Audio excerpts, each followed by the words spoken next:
হিরানন্দপুরে ব্যাপক উত্তেজনা তৈরি হয়েছে। মুর্শিদাবাদের শামশেরগঞ্জ হিরানন্দ পৌঁছেছে বিশাল পুলিশ বাহিনী। গিয়েছে ভোটের পরের দিনই নির্দল গন্ডগোল বাধায় ওঠে, দুপক্ষের মধ্যে চলে বোমাবাজি। স্থানীয়দের অভিযোগ এলাকা ঘন ঘন বোমা ফাটানো হচ্ছে, পাশাপাশি দুই পক্ষের মধ্যে ছোড়া হয় ইট পাটকেল। খবর পেয়ে ঘটনাস্থলে যায় শামশেরগঞ্জ থানার বিশাল পুলিশ বাহিনী। নির্দল সমর্থকদের পক্ষ থেকে কংগ্রেস ও তৃণমূল কংগ্রেসের বিরুদ্ধে অভিযোগ করা হয়। এই ঝামেলা যত হয়েছে সব কালকে হয়েছে, জালি ভোট ধরতে গিয়ে এখানে অনেকটাই অ্যাটাক হয়েছে।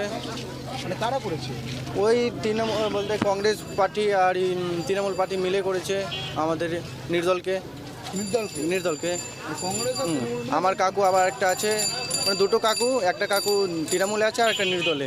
এই দুজনকে অ্যাটাক করেছে ওই কংগ্রেস আর একটা ওদের ওই বুথের তৃণমূলের। নির্দল পার্টি অ্যাটাক করেছে? হ্যাঁ, নির্দল পার্টিকে অ্যাটাক। বোমবাজি অনেক হয়েছে। আহত হয়েছে কেউ? না, আঘাত হয়েছে আমাদের কাকু লাগে, একটা ছোট কাকু আছে, ওখানে আদব লেগেছে, এখানে হাতে লেগেছে।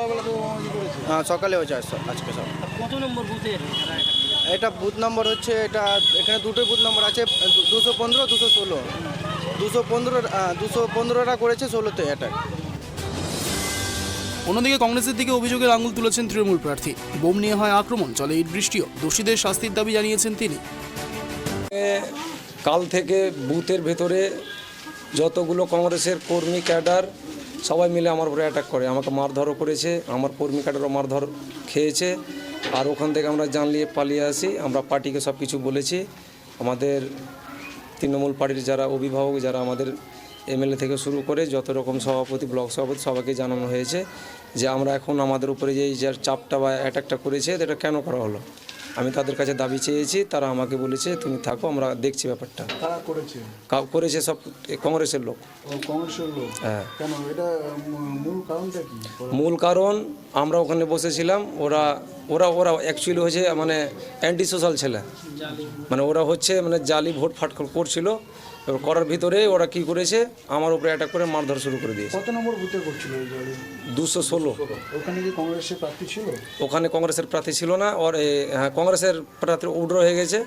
তার পার্শ্বে যেটা একটা নির্দলের ক্যান্ডিডেট ছিল, ওই নির্দলের ক্যান্ডিডেটকে ইস্যু করে আমার উপরে অত্যাচার শুরু। নির্দল পার্টির সঙ্গে কি হয়েছে না হয়েছে আমি জানি না, আমার উপরে কেন এই সব ইস্যু করে আমাকে মারধর করলো। আপনি কি প্রার্থী? আমি নিজে টিএমসির প্রার্থী।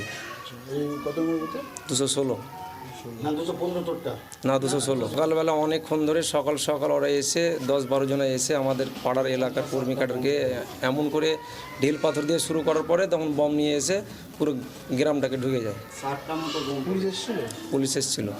পুলিশের কি কথা বললাম? পুলিশকে আমরা বলেছি, পুলিশের উপর আস্থা রেখেছি যে আমাদের এইভাবে অন্যায় করেছে, এই অন্যায়ের প্রতিফলন আমাদের পুলিশ সুব্যবস্থা করে দেয়। দোষীদের চিহ্নিত করতে পেরেছেন? হ্যাঁ, চিহ্নিত করতে পেরেছি। আপনার নাম? আমার নাম করিম খান। এই চারণা? হিরানন্দপুর। আপনি তৃণমূল কংগ্রেসের প্রার্থী? আমি টিএমসি দলের প্রার্থী। এদিকে বাসন্তীতে ভোট সন্ত্রাসের বলি আরও এক।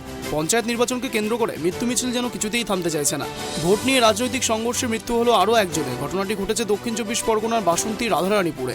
মৃতের পরিবার জানিয়েছে নিহতের নাম আজাহার লস্কর, বয়স 62। তিনি তৃণমূলের সক্রিয় কর্মী ছিলেন। রাজ্যের পঞ্চায়েত ভোটে হিংসাকে কেন্দ্র করে বিরোধীদের অভিযোগ, যথাযথ ব্যবস্থা নেওয়ার আশ্বাস দিয়েছেন রাজ্য নির্বাচন কমিশন। বাংলায় ভোটকে প্রহসনে পরিণত করা হয়েছে। এই নারীর সত্ত্বেও একটি ভোট পরবর্তী সমীক্ষায় দেখা যাচ্ছে গ্রাম বাংলা তৃণমূল কংগ্রেসের দখলেই থাকছে। রাজ্যের শাসক দল 606 থেকে 766টি পঞ্চায়েত আসনে পেতে পারে। অন্যদিকে ভোট ঘোষণার আগে থেকে যে বিজেপি পঞ্চায়েতের দখলের স্বপ্নের ফানুস উড়িয়ে এসেছিল, তারা শাসক দলের থেকে অনেক দূরে অবস্থান করছে। তারা পেতে পারে 130টি থেকে 228টি পঞ্চায়েত। মুর্শিদাবাদ থেকে মিলন সরকারের রিপোর্ট, ট্রাইব টিভি।